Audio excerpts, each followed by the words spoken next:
अस्सलाम वालेकुम dear student, welcome back. आज जो है सेकेंड ईयर बायोलॉजी से एक बार फिर 19वें चैप्टर ग्रोथ एंड डेवलपमेंट में से एक छोटा सा टॉपिक जो है हमने इसकी स्टडी करनी है।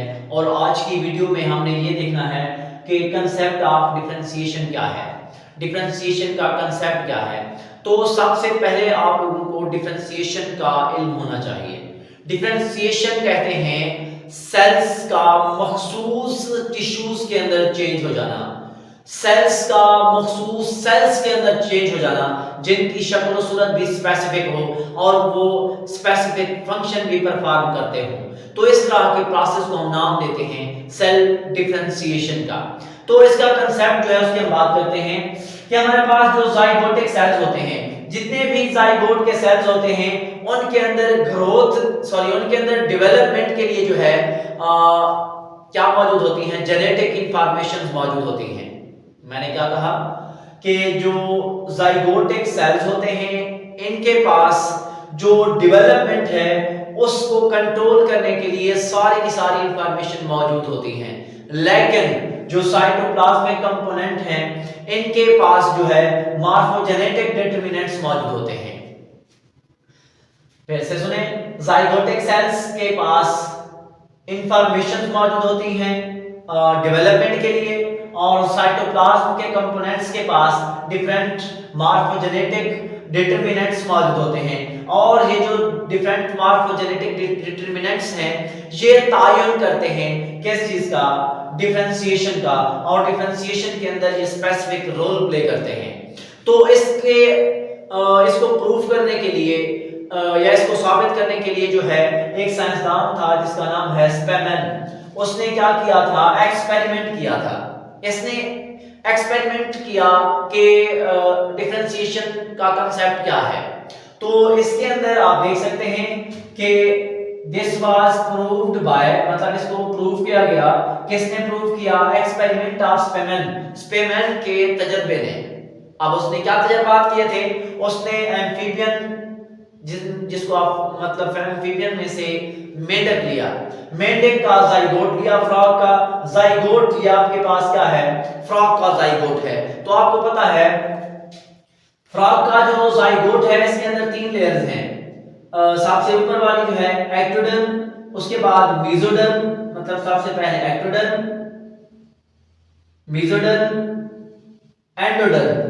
और इस चीज का पता था कि आपको भी पता होना चाहिए कि जो एक्टोडर्म है इसने नर्वस सिस्टम को बनाना है, नर्वस सिस्टम को बनाना है।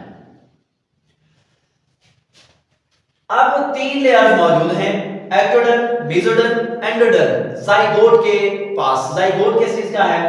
एम्फीबियन का, और एम्फीबियन कौन सी ली हुई है? फ्रॉग ली हुई है। अब इन तीनों लेयर्स को हम क्या नाम देते हैं? जर्म लेयर्स का नाम देते हैं। अब उसने क्या किया, यहां से सबसे पहले जो एक्टोडर्म है, एक्टोडर्म को यहां से रिमूव कर लिया।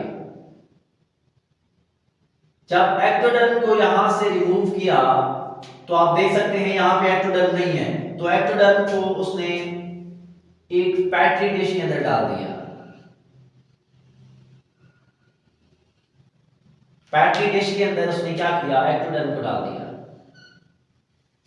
अब इसके अंदर उसने ग्रो करवाने की कोशिश की, उसने ग्रोथ करवाई किस चीज की? एक्टोडर्म की। अब आपको पता है एक्टोडर्म ने किस चीज को बनवाना था? नर्वस सिस्टम को, लेकिन इस पैट्री डिश के अंदर एक्टोडर्म से नर्वस सिस्टम नहीं बना। हालांकि एक्टोडर्म ही नर्वस सिस्टम को बनाती है, लेकिन यहां पे एक्टोडर्म से नर्वस सिस्टम नहीं बना। अब उसके माइंड में ख्याल आया कि एक्टोडर्म ही किस चीज को बनाती है? नर्वस सिस्टम को। हमने यहाँ पे एक्टोडर्म ली हुई है तो यहाँ पे नर्वस सिस्टम क्यों नहीं बना? फिर उसके बाद उसने क्या किया, वो एम्ब्रियो जिसके पास से हमने एक्टोडर्म को रिमूव कर लिया था, अब उसके पास एक्टोडर्म मौजूद नहीं है, तो एम्ब्रियो विदाउट एक्टोडर्म इसकी ग्रोथ करवाई। जब इसकी ग्रोथ हुई तो इसके अंदर नर्वस सिस्टम जो बना वो डिफेक्टिव था, मतलब वो नर्वस सिस्टम सही नहीं था। अब उसके माइंड में फिर से परेशानियां हो गई, मतलब वो हैरान हो गया कि एक्टोडर्म ही नर्वस सिस्टम को बनाती है, तो यहाँ पे नर्वस सिस्टम क्यों नहीं बना, वहां पर भी सही तरीके से नर्वस सिस्टम क्यों नहीं बना। तो इसके अंदर क्या मतलब कि ऐसी चीजें हैं जो इसको कंट्रोल कर रही हैं, ऐसा क्या चीज है जो इस चीज का तायुन करती है कि एक्टोडर्म ही किस चीज को बनाना है, नर्वस सिस्टम को बनाना है। अब उसने अपना तजर्बा चेंज कर लिया। अब आप देखेंगे यहां पे फिर से वही जाइगोट लिया हुआ है, जाइगोट के अंदर जाइगोट में जो है एक्टोडर्म, मेसोडर्म, एंडोडर्म मौजूद है। उसने अब क्या किया, यहां से मेसोडर्म को रिमूव कर दिया। अब आप देख सकते हो यहां पे मेसोडर्म मौजूद नहीं है, एक्टोडर्म मौजूद है, एंडोडर्म भी मौजूद है। अब आप देख सकते हैं एक्टोडर्म, एंडोडर्म, मेसोडर्म को जो है उसने रिमूव कर लिया। अब वो क्या करेगा, इसको उसने क्या किया, ग्रोथ करवाई इसकी। एक्टोडर्म भी है, एंडोडर्म भी है। एक्टोडर्म में किस चीज को बनाना है, नर्वस सिस्टम को, लेकिन यहां पर भी नर्वस सिस्टम नहीं बना। हालांकि एक्टोडर्म मौजूद है, नर्वस सिस्टम बनना चाहिए क्योंकि एक्टोडर्म ने ही नर्वस सिस्टम को बनाना है, लेकिन यहां पर नर्वस सिस्टम नहीं बना। तो उसने नतीजा निकाला कि हर लेयर्स का, हर पार्ट का दूसरे के साथ कुछ ना कुछ कनेक्शन है, रिलेशन है। तो उसने कहा क्या कि मेसोडर्मल सेल्स जो होते हैं वो एक्टोडर्म को क्या करते हैं, स्टिमुलेट करते हैं, तहरीक देते हैं। एक्टोडर्म को कहते हैं कि भाई आपने आगे जाकर किस चीज को बनाना है, नर्वस सिस्टम को बनाना है। अगर मेसोडर्म होगी, अगर सारी लेयर्स मुकम्मल होंगी, तब ही एक्टोडर्म जो है क्या करती है, नर्वस सिस्टम को बना सकती है, अदरवाइज नर्वस सिस्टम को नहीं बनाया जा सकता। इसका मतलब क्या है कि जो मेसोडर्म जो थी उसके जो सेल्स थे वो क्या करते हैं, एक्टोडर्म को तहरीक देते हैं कि आपने क्या करना है, डिफरेंशिएशन को कंट्रोल करना है। डिफरेंशिएशन की मदद से जो है आगे डिफरेंशिएट होकर किस चीज को बनाना है, नर्वस सिस्टम को बनाना है। तो ये हमारे पास आसान और छोटा सा टॉपिक है और इसमें हमने किस चीज की बात की है, कंसेप्ट ऑफ डिफरेंशिएशन की। ओके जी, अल्लाह हाफिज।